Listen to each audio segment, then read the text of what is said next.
नमस्कार, 10 बजे रात पूरे दिन की बात में आप सभी दर्शकों का बहुत स्वागत करता हूं। मैं राहुल सौमित्र। नीमच में जन आशीर्वाद यात्रा पर पथराव हो गया। आज रामपुरा एक तहसील है, वहां के वन क्षेत्र में ग्रामीणों ने पथराव करके कई वाहनों को नुकसान पहुंचाया है। असल में चीता प्रोजेक्ट को लेकर ग्रामीणों ने नाराजगी जताई। इस दौरान कैलाश विजयवर्गीय और जगदीश देवड़ा मौजूद थे।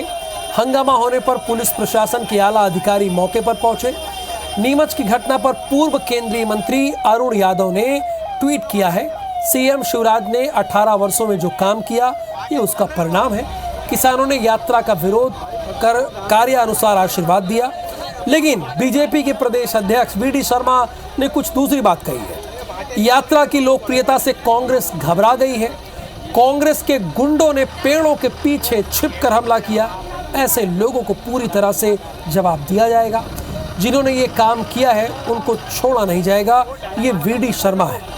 यानी एक तरफ कहा यह जा रहा है कि जनता ने कार्यानुसार आशीर्वाद दिया, दूसरी तरफ कहा जा रहा है कि कांग्रेस के गुंडों ने पेड़ों के पीछे छिपकर ऐसा किया। लेकिन ये तस्वीर आपके सामने है, मध्य प्रदेश की जनता के सामने है कि आखिरकार नीमच में रामपुरा तहसील वन क्षेत्र में ये पथराव क्या पेड़ के पीछे छिपकर किया गया है या खुलेआम किया गया है?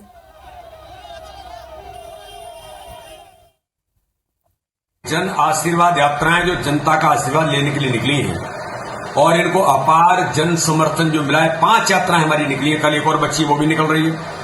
तो इनका अपार जन समर्थन देख करके कांग्रेसी अपराधियों ने, गुंडों ने, क्योंकि इनका तो मूल चरित्र ही ये है, इन्होंने योजनाबद्ध तरीके से पेड़ों के पीछे छिप करके हमारे यात्रा पर हमला किया, सारे वाहन तोड़ दिए।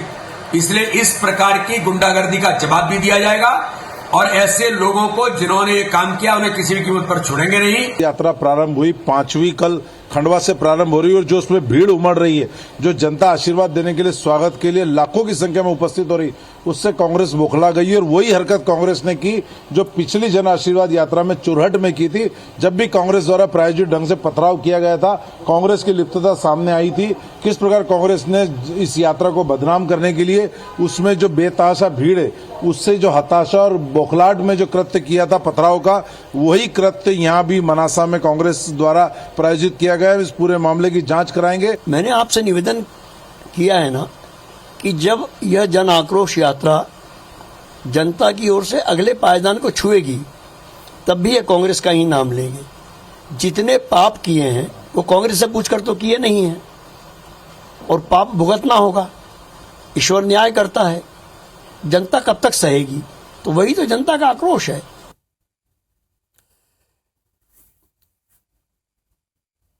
अब आपको 2 ऐसे वीडियो दिखाते हैं जो एक बार फिर मध्य प्रदेश की कानून व्यवस्था पर गंभीर सवाल खड़े करते हैं। पहली जो तस्वीर हम दिखाएंगे वो भिंड की होगी। बदमाशों ने युवक को गोली मारी है। अटेर रोड इलाके में गोली चली है। घायल युवक को जिला हॉस्पिटल भेजा गया है। डॉक्टर्स ने युवक को मृत घोषित कर दिया। युवक को गोली मारने का कारण अज्ञात है, यानी गोली क्यों मारी गई इसका पता नहीं है। पुलिस घटनास्थल पर पहुंची, जांच कर रही है। देहात थाना क्षेत्र के चंदनपुरा की ये घटना है। अब आपको इंदौर दिखाते हैं। चाकू लहराने का वीडियो सामने आया। रुपयों के लेन देन को लेकर 2 पक्षों में विवाद हुआ। तस्वीर में आप देखिए, एक युवक हथियार लहराता दिख रहा है। ये तस्वीरें बल्कि अब आ गई आपकी स्क्रीन पर, बल्कि दोनों खबरें आ गई, ये अच्छा है। तो पहले देखिए भिंड की तस्वीर है और दूसरी तस्वीर देखिए ये इंदौर की है। वीडियो में युवक हथियार लहराता साफ तौर पर दिख रहा है। हालांकि तस्वीरों को आप देख सकते हैं, थोड़ी धुंधली है, लेकिन उसमें साफ चीजें नजर आ रही हैं। संदिग्ध युवक को पकड़ा गया है। चाकू लहराने का वीडियो सामने आया इंदौर, और इसीलिए हमें इसमें हेडलाइन स्टोरी लिखनी पड़ी है कि फिर कटघरे में कानून व्यवस्था।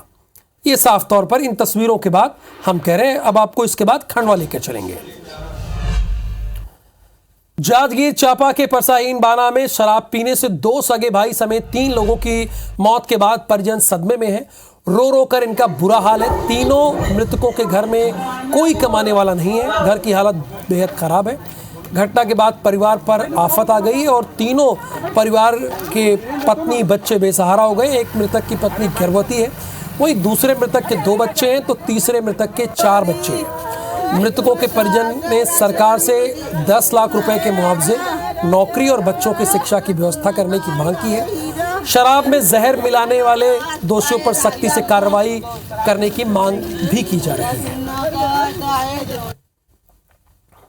जन दोषी थे तेला सजा मिला है, शराब बंद कराए, 10 लाख मुआवजा देवा मोला और मोला कुछ काम देवा ताकि मोन लोग लइका ला महे कर सका, मोन लोग लइका ला पढ़ावा, सरकार एकर भविष्य ला बनावा। सरकार से हमन चाहत हमन एक तो आज हमारे यहाँ हुए, आज हमारे घर के बच्चा के साथ हो, कल तो दूसरा बच्चा के साथ भी हो सकत है ना। ओकर नाम से हमन सरकार से सब कार्रवाई लागे बढ़ाना चाहत हन, शराबबंदी करवाना चाहत हन। तुमन गांव से ही लिए दारू ला है, जो हमारे गांव में एक लौता भी बेचा थे संत कुमार सांडे, पिता जीतराम सांडे। तो मोला डाउट जात है वो दारू में ही पॉइजन मिले के हमला जानकारी आते है, तो शायद दारू में ही कुछ न कुछ किए गए के दवा और यहीं से खरीदे गए दारू ला। इसकी गहन जांच करनी चाहिए कि जांजगीर जिला में ये मेरे ख्याल से अभी 2 महीने में तीसरी घटना है, तो निश्चित ही इसमें सरकार को संज्ञान में लेके इसको ये जांच करना बहुत ही आवश्यक है। तो मैं कांग्रेस की जो सरकार है, जो शराबबंदी का वादा करके आई है यहाँ पर, उससे मैं निवेदन करूँगा कि इस विषय में पूरे जिला में जितने भी हो रहे हैं इस तरीके गहन जाँच करना चाहिए।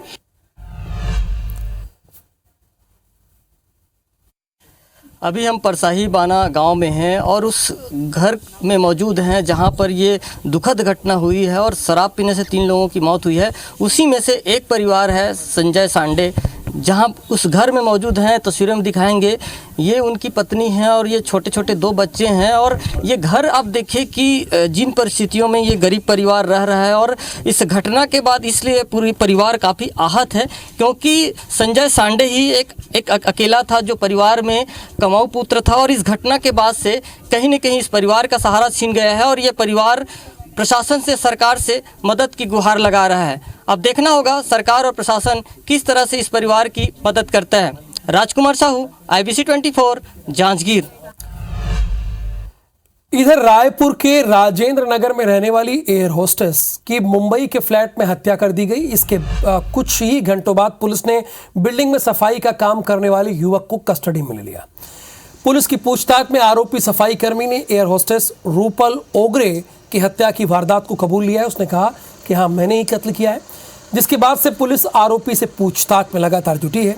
फिलहाल पुलिस ने पोस्टमार्टम के बाद एयर होस्टेस का शव परिजनों को सौंप दिया है। बताया जा रहा है कि एयर इंडिया में ट्रेनी एयर होस्टेस के पद पर ये पदस्थ थी, यानी वहां उसकी तैनाती थी और मुंबई के अंधेरी स्थित NG कॉम्प्लेक्स के फ्लैट में रहती थी।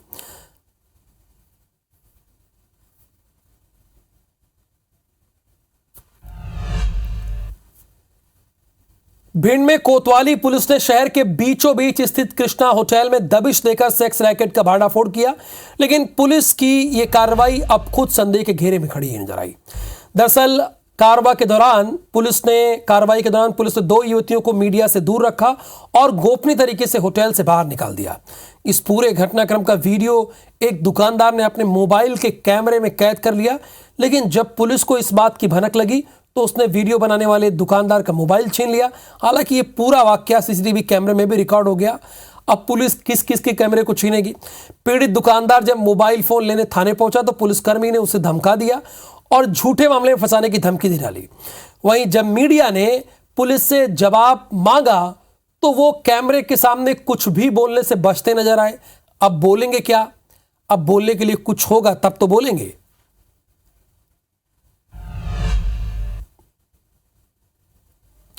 दतिया में गुरु शिष्य परंपरा को शर्मसार करने वाला मामला सामने आया है। यहां के लॉन्च थाना क्षेत्र के कुलैत शासकीय माध्यमिक स्कूल में एक टीचर ने अपनी छात्रा के साथ शर्मनाक करतूत को अंजाम दिया। शिक्षिका की करतूत को बयां हुए छात्रा ने बताया कि शिक्षिका पर उससे गंदी गंदी बातें करने और अश्लील वीडियो देखने का दबाव बनाती थी और उसी स्कूल के साथी टीचर से मिलने के लिए मजबूर करती थी। मामला सामने आने के बाद पुलिस ने स्कूल की प्रिंसिपल और शिक्षक पर पॉस्को और SC एक्ट के तहत यानी SC ST एक्ट के तहत मामला दर्ज कर लिया है। क्या बात हो गई बेटा?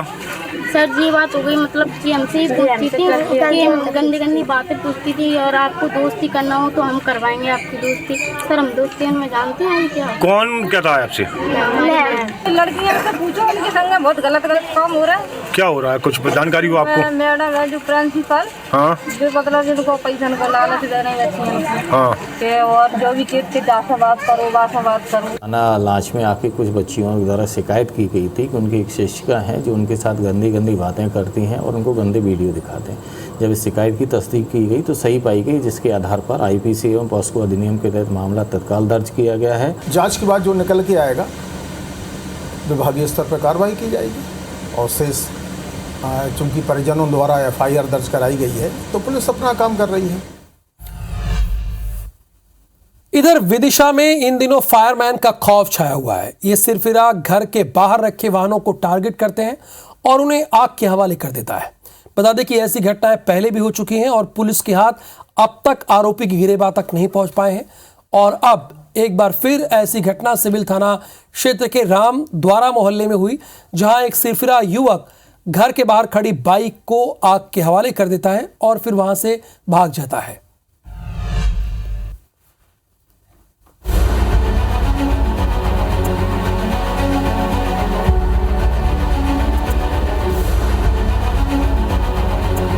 जलती हुई माचिस की तीली उछाल देता है, जिससे बाइक धूं धूं कर जल उठती है और इस करतूत को अंजाम देकर ये सिरफिरा भाग खड़ा होता है। लेकिन इसकी एक करतूत सीसीटीवी में कैद हो जाती है। इस घटना का सीसीटीवी फुटेज वाहन मालिक ने पुलिस को सौंप दिया है और पुलिस इस फुटेज के आधार पर आरोपी की तलाश में जुटी हुई है। मामले में पुलिस जल्द से जल्द आरोपी तक पहुँचने की बात कह रही है। बाइक बाहर खड़ी हुई थी, अज्ञात व्यक्ति द्वारा रात में उसमें आग लगाई गई है। एक सीसीटीवी फुटेज भी आया हुआ है और पुलिस शीघ्र ही ऐसे व्यक्तियों को गिरफ्तार करके और सख्त उनके खिलाफ कार्रवाई की। पुलिस जहां फायरमैन तक जल्द से जल्द पहुंचने का दावा कर रही है, वहीं एक के बाद एक सामने आ रही वाहनों के आगजनी की घटनाएं लोगों के डर को बढ़ाने का काम कर रहा है।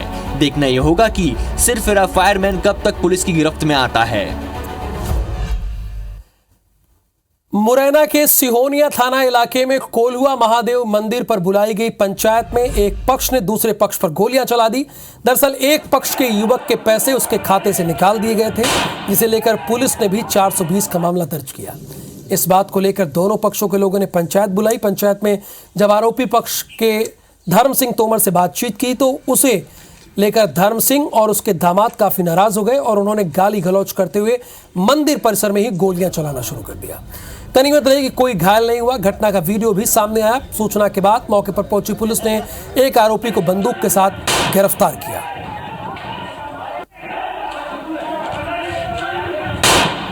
किसी व्यक्ति के कुछ पैसे धोखाधड़ी से चले गए थे, उसी बात को लेकर के दोनों पक्षों के बीच में पंचायत हो रही थी।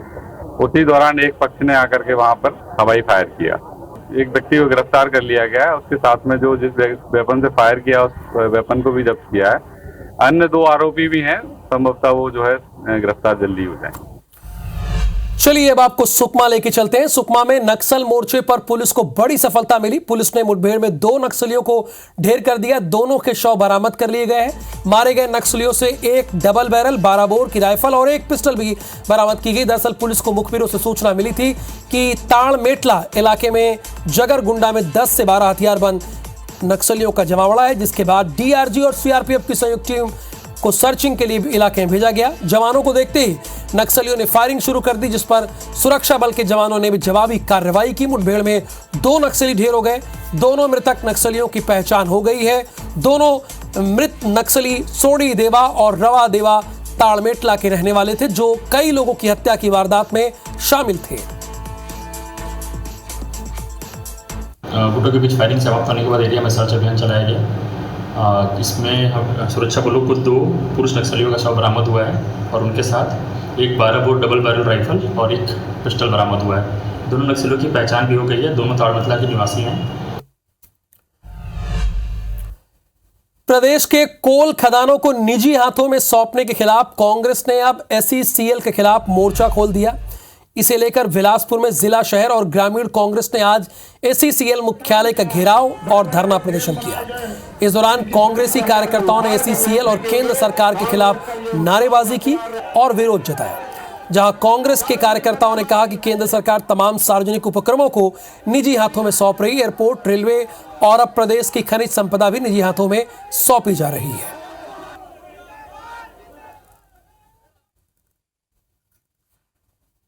छत्तीसगढ़ के खनिज संपदा का शोषण नहीं होने देंगे। अपने मुख्यमंत्री भूपेश बघेल के नेतृत्व में, कांग्रेस पार्टी के नेतृत्व में लगातार लड़ाई लड़ेंगे। खदान ACCL की है, ACCL के पास ही रहेगी, पहली बात। दूसरी बात, जो कंपनी है उसको मार्केट में कोयला बेचने का हक नहीं है, अर्थात वो केवल कोयला निकालेगी और कोयला वापस ACCL को ही देगी। खंडवा में कलेक्टर की जन सुनवाई में पंधाना विधायक किसानों के साथ खराब फसल लेकर पहुंचे। विधायक ने ADM को किसानों की खराब फसलें दिखाई और जल्द से जल्द सर्वे कराकर उचित मुआवजा देने की मांग की। खंडवा जिले में बारिश नहीं होने से फसलों को काफी नुकसान हुआ। इसी को लेकर पिछले कई दिनों से किसान सड़कों पर उतरकर विरोध प्रदर्शन कर रहे हैं। विधायक राम दंगोरे का कहना है कि लगातार किसानों से वो संपर्क कर रहे हैं। फसलों के नुकसान से किसान परेशान है। साथ ही मुख्यमंत्री को भी इस बात से अवगत कराया गया। किसान बंधुओं के फोन आया, फोन पे वो रो दिया, तो उनकी पीड़ा को सहन करने की स्थिति में नहीं है कि किसान को कम से कम उसका फसल की नुकसानी का मुआवजा मिल जाए तो उसके ऊपर ज़्यादा भार नहीं आया। और ज़्यादा भार अगर उसके ऊपर आता है, अगर सर्वे नहीं होता है तो हमारी किसान की बहुत ज़्यादा दुर्गति हो जाएगी। सरगुजा में बारिश ना होने से किसान बहुत परेशान है। फसलें बर्बाद होने की कगार पर है। आमतौर पर सरगुजा में बारिश अच्छी होती है, लेकिन अगर 2 सालों का रिकॉर्ड उठा के देखें तो खराब है, बुरा हाल है। इस बार औसतन से, यानी जो एक औसत बारिश होती है उससे 30% कम बारिश हुई है। यही कारण है कि सरगुजा के किसानों की चिंता बढ़ गई है। जो किसान सिंचाई की व्यवस्था कर सकते हैं उनके खेतों तक पानी पहुंच रहा है, लेकिन बाकी किसानों के खेत सूखे पड़े हैं। कृषि अमला सर्वे भी कर रहा है ताकि प्रभावित किसानों को लाभ दिया जा सके। हालांकि कृषि विभाग का यह कहना है कि आने वाले 1-2 दिनों में अच्छी बारिश होगी और फसल में सुधार हो जाएगा, लेकिन खेतों में पड़ रही दरार किसानों के माथे पर चिंता की लकीरें भी गहरी कर रही है।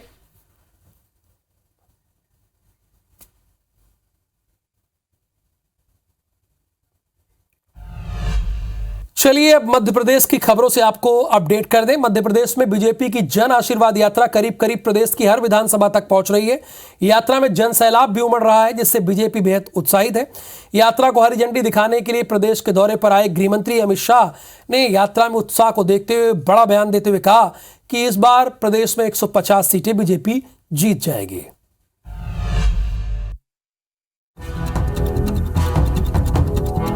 मध्य प्रदेश में जन जन तक पहुंचने के लिए बीजेपी जन आशीर्वाद यात्रा निकाल रही है। 3 सितंबर को बीजेपी के राष्ट्रीय अध्यक्ष जेपी नड्डा ने चित्रकूट से आगाज किया, जबकि मंडला और श्योपुर से अमित शाह ने यात्रा को रवाना किया। ये सभी यात्राएं 220 विधानसभा क्षेत्रों से होते हुए भोपाल में जाकर समाप्त होंगी। यात्रा के आगाज के मौके पर केंद्रीय गृह मंत्री शाह ने 150 सीटें जीतने का दावा किया। वहीं विपक्ष को जमकर कोसते हुए कहा कि कमलनाथ ने सत्ता में रहते हुए शिवराज सरकार की योजनाओं को बंद कर दिया और भ्रष्टाचार के सारे रिकॉर्ड तोड़े। मध्य प्रदेश को बीमारू राज्य बनाकर ये श्रीमान बंटाधार छोड़कर गए थे। हमारे शिवराज सिंह चौहान ने इसको बेमिसाल प्रदेश बनाकर आगे बढ़ाने का काम किया। शिवराज सिंह चौहान ने इसको बेमिसाल प्रदेश बनाकर आगे बढ़ाने का काम किया। मध्य प्रदेश ऐसे राज्यों में सबसे पहला राज्य है जिसने मेरे आदिवासी भाइयों बहनों के लिए पेशा के कानून को जमीन पर उतारने का काम किया है। कमलनाथ और बंटाधार की केंद्र में सरकार थी। मनमोहन सिंह ने एक स्टेटमेंट किया, उन्होंने कहा देश की तिजोरी पर सबसे पहला अधिकार अल्पसंख्यकों का, मगर वो नहीं माने। अल्पसंख्यक तुष्टीकरण में कांग्रेस डूबी रही। एक गरीब घर की आदिवासी बेटी, संथाली आदिवासी बहन द्रौपदी मुर्मू को महामहिम राष्ट्रपति द्रौपदी मुर्मू बनाने का सम्मान भी नरेंद्र मोदी। कि कमलनाथ जी सूची नहीं भेजी, कुछ हजार किसानों की भेजी थी। शिवराज जी की सरकार बनी, सूची को बढ़ाया और 91 लाख किसानों को 12,000 रुपया हर साल मिल रहा है। दिग्विजय सिंह जी, आप और कमलनाथ, आप और करप्शन नाथ दोनों सुन लो, जब 25 सितंबर को ये हमारी जन आशीर्वाद यात्रा समाप्त होगी, उसी दिन तय हो जाएगा कि मध्य प्रदेश में अगली बार 150 सीटों के साथ फिर से एक बार भारतीय जनता पार्टी की सरकार। वहीं सीएम शिवराज ने भी जन आशीर्वाद यात्रा के दौरान मंडला को सौगात दी। उन्होंने राजा हृदय शाह के नाम पर मेडिकल कॉलेज खोलने का ऐलान किया। उधर केंद्रीय मंत्री नरेंद्र सिंह तोमर ने यात्रा को ऐतिहासिक बताते हुए कहा कि जनता का आशीर्वाद मिलेगा और बीजेपी सरकार बनेगी। यहाँ मेडिकल कॉलेज बनने वाला है। भूपेंद्र यादव जी यहाँ बैठे हुए हैं। जमीन का थोड़ा सा चक्कर था, अब उन्होंने जमीन भी क्लियर कर दी है। जल्दी मेडिकल कॉलेज का भूमि पूजन करने यहाँ आएंगे। कांग्रेस को तो एक परिवार के अलावा दूसरे महानायकों का नाम ही याद नहीं आता। भारतीय जनता पार्टी की जन आशीर्वाद यात्रा प्रारंभ हो गई है। ये ऐतिहासिक यात्रा होगी, अभूतपूर्व यात्रा होगी और इसमें जो जनता का आशीर्वाद मिलेगा वो भारतीय जनता पार्टी की बहुमत की सरकार बनाएगा। उधर कांग्रेस ने यात्रा को लेकर तंज कसा और कहा कि जनता बीजेपी को समझ चुकी है। भाजपा को जनता से माफी के लिए यात्रा निकालना चाहिए। बीजेपी नेताओं का मानना है कि जन आशीर्वाद यात्रा लोगों के घर तक नहीं, दिल तक पहुंच रही है, लेकिन आगामी चुनाव में बीजेपी इसे कैश करा पाती है या नहीं, ये वक्त बताएगा। तो छत्तीसगढ़ में एक बार फिर विधानसभा चुनाव से पहले परिवर्तन यात्रा निकलने वाली है। इस बार ये यात्रा बीजेपी निकालेगी। साल 2003 में बीजेपी और 13 में कांग्रेस ने परिवर्तन यात्रा निकाली थी। बीजेपी के प्रदेश अध्यक्ष अरुण साहू ने बताया कि 2 परिवर्तन यात्रा निकालेंगी। पहली यात्रा जो 12 सितंबर से दंतेवाड़ा से निकलेगी, जिसकी शुरुआत अमित शाह करेंगे। 16 दिन में ये यात्रा 21 जिलों को कवर करेगी। दूसरी यात्रा जो होगी वो 16 सितंबर से शुरू होगी, जिसका शुभारंभ जगत प्रकाश नड्डा करेंगे। 12 दिन में ये 14 जिलों को कवर करेगी, जिसमें पीएम मोदी की आने की संभावना है। अगर देखा जाए तो बीजेपी 90 में से 87 सीटों को कवर भी करेगी इस यात्रा के जरिए। 3 विधानसभा क्षेत्रों को सुरक्षा कारणों से यात्रा के रूट में शामिल नहीं किया गया है। यात्राएं निकालने का निर्णय किया है और दोनों यात्राओं का समापन बिलासपुर में होगा और माननीय प्रधानमंत्री जी उस सभा में आएंगे, ऐसा प्रयत्न हो रहा है। चुनावी साल में सियासी बयानों में तल्खी नई बात नहीं है, लेकिन तल्खी जब मर्यादाओं को लांघकर तेजाबी हो जाए तो राजनीति में बवाल मच जाता है। छत्तीसगढ़ में भाजपा के वरिष्ठ नेता और प्रत्याशी रामविचार नेताम राज्य की कांग्रेस सरकार पर भ्रष्टाचार के आरोप लगाते हुए ऐसा बोल गए कि हंगामा मच गया और फिर कांग्रेस ने भी पलटवार करने में देर नहीं की।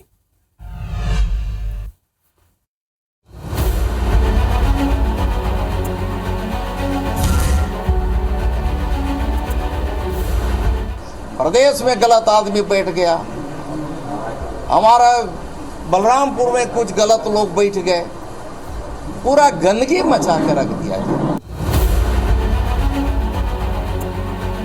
गंदगी को पूरा साफ करने के लिए कभी कभी जब साफ नहीं होता तो तेजाब से धोना पड़ता है, वो भी करना पड़ेगा। तो कोई पीछे नहीं हटना चाहिए किसी को।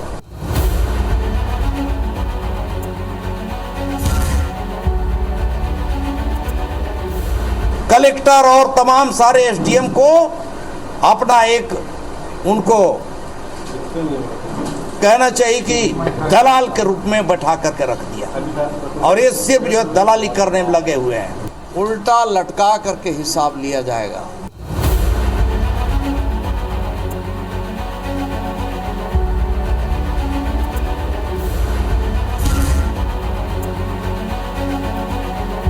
बहुत लोग अंदर हैं, बहुत लोग जाने की तैयारी में हैं, और जो बचे हैं उस सबको भी भेजा जाएगा, कोई बचने वाला नहीं है। भ्रष्टाचार को लेकर सरकार को घेरते हुए पूर्व सांसद रामविचार नेताम के इन विचारों ने सियासी बवाल मचा दिया। रामविचार के तेजाबी शब्द बाण पर कांग्रेस में रिएक्शन की आग भड़क उठी। भाजपा के चाल चरित्र पर सवाल खड़े कर दिए। मतलब ये लोग तो जलाने की बात करेंगे, हिंसा की बात, घृणा की बात। अब तेजाब कोई बुलडोजर चलाने की बात करते हैं, कोई उल्टा लटकाने की बात करते हैं। कानून के हिसाब से राज्य चलता है, शासन है वो कानून का होना चाहिए, है ना, सबके लिए बराबर। इनके लिए वैसा नहीं है। भारतीय जनता पार्टी के लोगों के लिए अलग कानून है और आम जनता के लिए अलग। भारतीय जनता पार्टी की संस्कार रहा है भय आतंक पैदा कराने का। ये मैं बता रहा हूँ, समय आने दीजिए, चिंता मत करिए। छत्तीसगढ़ की जनता बहुत होशियार है, समझदार है। समय आने पे किसको क्या करना होगा जनता समझ चुकी है। बयानों में मर्यादा की हदें लांघना नेताओं के लिए कोई नई बात नहीं है। साल चुनावी है, लिहाजा ऐसे बयानों की बदौलत ही सियासी धार तेज की जा रही है। अंबिकापुर से अभिषेक सोनी के साथ सौरभ सिंह परिहार, IBC 24 रायपुर। भोपाल में आम आदमी पार्टी ने अपने प्रदेश कार्यालय में प्रेस कॉन्फ्रेंस की, जहां पार्टी के नवनियुक्त प्रदेश सहप्रभारी रजनीश कुमार दहिया और जगतार सिंह मौजूद रहे। इस दौरान दोनों आप नेता मध्य प्रदेश की भाजपा सरकार पर हमलावर दिखे। प्रदेश सहप्रभारी रजनीश कुमार दहिया ने कहा कि मध्य प्रदेश में 20 सालों से भाजपा की सरकार है, लेकिन मध्य प्रदेश में सड़क, बिजली, पानी और बेहतर इलाज जैसी सुविधाएं सरकार नहीं दे पा रही है। प्रेस कॉन्फ्रेंस दौरान रजनीश ने बताया कि 6 सितंबर से पार्टी के कार्यकर्ता गांव-गांव जाकर लोगों को आपकी गारंटियों के बारे में जानकारी देंगे। आप कार्यकर्ता भाजपा और कांग्रेस के घोषणा पत्र भी साथ लेकर जाएंगे और लोगों को भाजपा और कांग्रेस के घोषणा पत्र और आपकी गारंटी के बीच का फर्क समझाएंगे। बेरोजगारी की अगर 18 साल में दिया इन्होंने सिर्फ बेरोजगारी दी है, ठीक है, भ्रष्टाचार दिया है और बड़े बड़े घोटाले दिए हैं। और अभी प्रदेश के लोग सिर्फ आम आदमी पार्टी की ओर देख रहे हैं।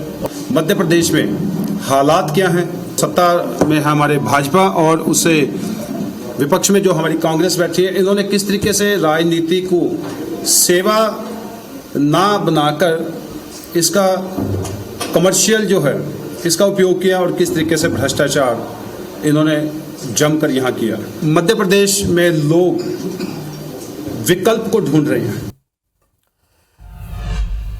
तो मध्य प्रदेश में लोग विकल्प को ढूंढ रहे हैं, ऐसा आम आदमी पार्टी के नेता कह रहे हैं। इधर प्रधानमंत्री नरेंद्र मोदी के ड्रीम प्रोजेक्ट के तहत सांची मध्य प्रदेश की पहली और देश की दूसरी सोलर सिटी बनने जा रही है। इसका उद्घाटन कल शाम को 4 बजे मध्य प्रदेश के चीफ मिनिस्टर शिवराज सिंह चौहान करेंगे, जिसकी तैयारी पूरी हो गई है। लगभग 18 करोड़ 75 लाख रुपए की लागत से बनी इस सोलर सिटी से 3 मेगावाट बिजली का उत्पादन होगा, जिससे पूरा सांची शहर तो रोशन होगा, बल्कि आसपास के गांवों में भी पर्याप्त मात्रा में बिजली मिलेगी। इसके अलावा सांची के आसपास के भी गुलगांव में भी 5 मेगावाट की बिजली देने का सोलर प्लांट भी बहुत जल्द बनकर तैयार होने वाला है। वहीं सोलर सिटी को लेकर आम जनता भी खुश नजर आ रही है।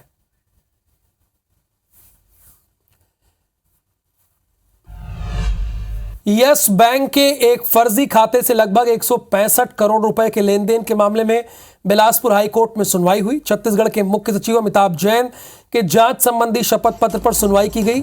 मुख्य सचिव के शपथ पत्र में बताया गया कि कुछ दस्तावेज ऐसे हैं जिसे न्यायालय में अंतिम रूप से प्रस्तुत दिया जा सकता है, लेकिन सुनवाई के दौरान न्यायालय में कोई दस्तावेज प्रस्तुत नहीं किए गए। कोर्ट ने 16 अक्टूबर तक जांच पूरी कर रिपोर्ट प्रस्तुत करने के निर्देश दिए हैं।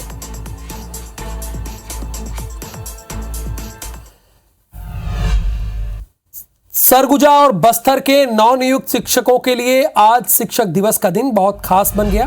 मुख्यमंत्री भूपेश बघेल ने इस अवसर पर नवनियुक्त शिक्षकों को नियुक्ति पत्र प्रदान किया।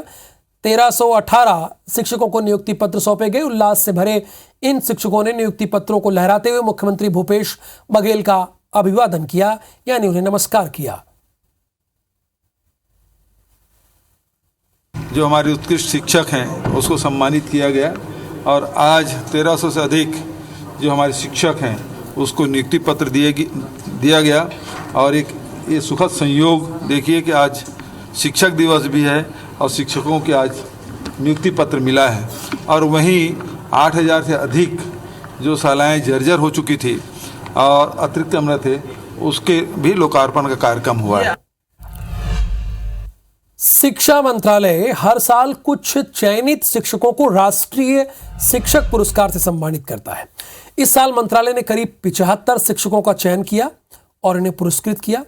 नई दिल्ली में विज्ञान भवन में पुरस्कार समारोह आयोजित किया गया। इसमें इंदौर के केंद्रीय विद्यालय की शिक्षिका चेतना खामबेटे को राष्ट्रपति मुर्मू ने पुरस्कार से सम्मानित किया। चेतना खामबेटे को मिले इस सम्मान से केंद्रीय विद्यालय के प्रोफेसर और छात्रों में खुशी का माहौल है और होना भी चाहिए।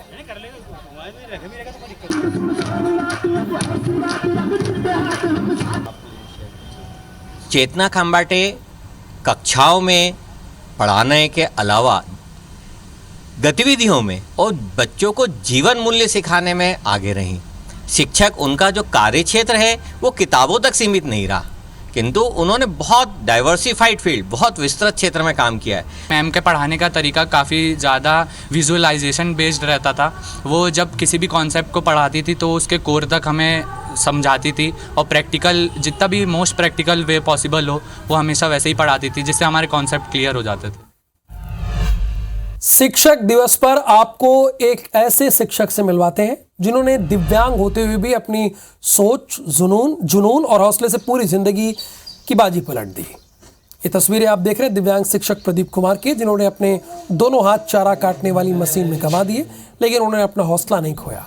दिव्यांग प्रदीप अपनी जिद और जुनून के सहारे काम कर लेते हैं। साथ ही दिव्यांग प्रदीप MP शिक्षक भर्ती परीक्षा पास कर सरकारी शिक्षक बन चुके हैं।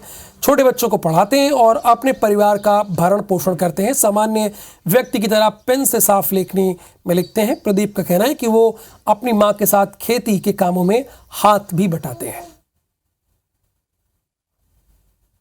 तो मेरा बचपन से मैं कोचिंग करवाता था जहाँ पे था, तो वैसे भी वहाँ से पढ़ के आया और मेरे इसी विभाग में आना था मुझे, टीचिंग विभाग में।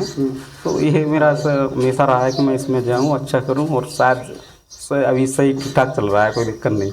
जो अभी नवनियुक्त हुई है, जो अभी भर्ती निकली, उसी में ज्वाइनिंग हुई है। मैं भिंड जिले का हूँ, ग्राम मेरा निपसाई है।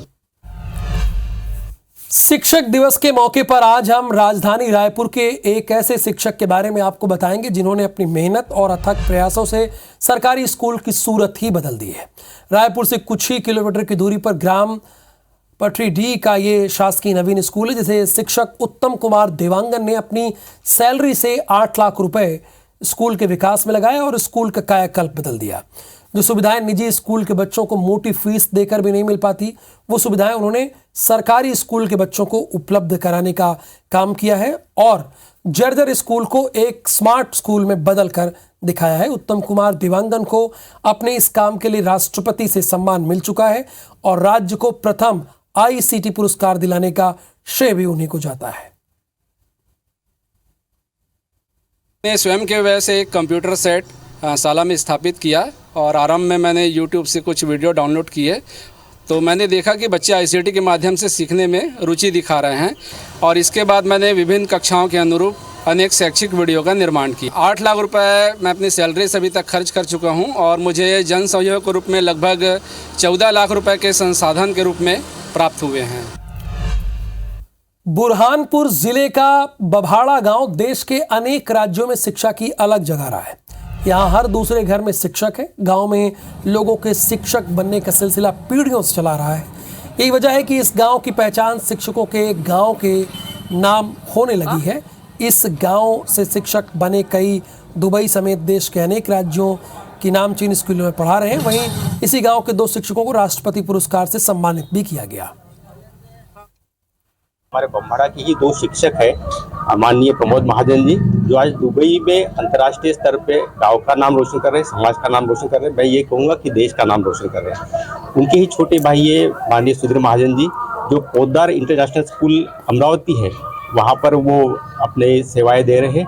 हमारे गाँव में कम से कम हर चौथे घर में एक शिक्षक मिलेगा और हम जो बहू लाते हैं, यदि वो कम पढ़ी है तो उसको पढ़ाकर भी हम शिक्षक बनाते हैं। हमारे गांव की ये परिपाटी बन गई है। अभी जो सावित्रीबाई फुले है उसका ही आशीर्वाद हमें हमारे गांव पर है।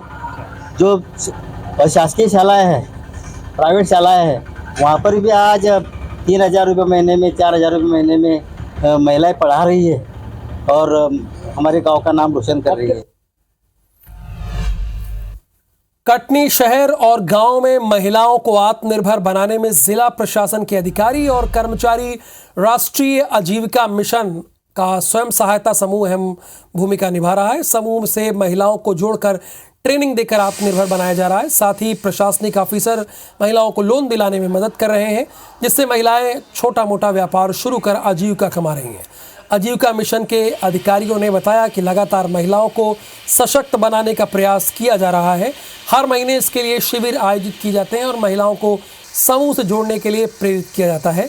महिलाएं भी अब समूह से जुड़कर आर्थिक रूप से मजबूत हो रही हैं और परिवार को संबल पहुंचाने का काम कर रही हैं।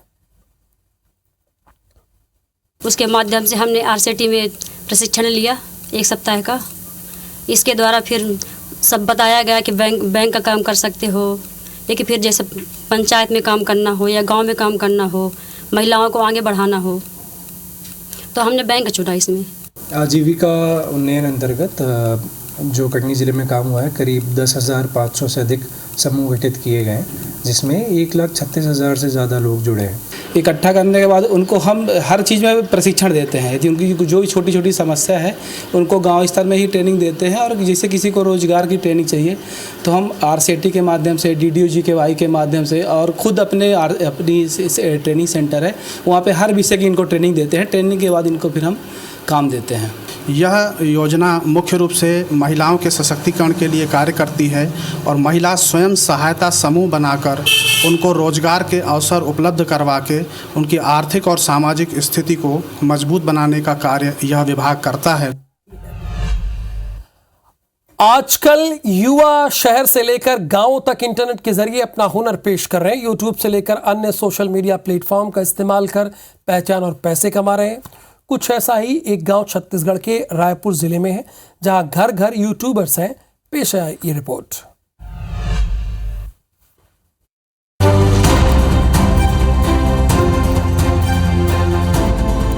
ये है छत्तीसगढ़ के तिल्दा शहर से लगा ग्राम नेवरा तुलसी। यहाँ घर घर यूट्यूबर्स हैं। बच्चों से लेकर महिलाएं और बूढ़े भी एक्टिंग करते नजर आ रहे हैं। 3,000 की आबादी वाले इस गांव में 40 ऐसे यूट्यूबर्स हैं जिनके लाखों सब्सक्राइबर्स हैं और यूट्यूब से उनकी अच्छी कमाई हो रही है।